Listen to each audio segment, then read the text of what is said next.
Badan Pengawas Obat dan Makanan Sulawesi Selatan menggelar inspeksi mendadak di Pasar Terong, Makassar. Dari hasil sidak, ratusan botol bahan makanan disita. Ratusan botol bahan makanan disita dari sebuah toko di Pasar Terong. Penyitaan ini dilakukan karena botol bahan makanan ini tidak memiliki izin edar. Selain itu, petugas BP POM juga memeriksa satu persatu bahan makanan seperti bubuk pewarna makanan, makanan dalam kaleng, dan juga sejumlah makanan yang dijual.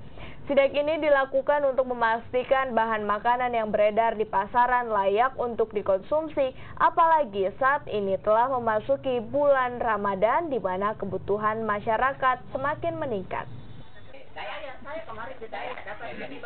Yang menjadi fokus pengawasan kita itu produk daluarsa, rusak, produk-produk yang tanpa izin edar.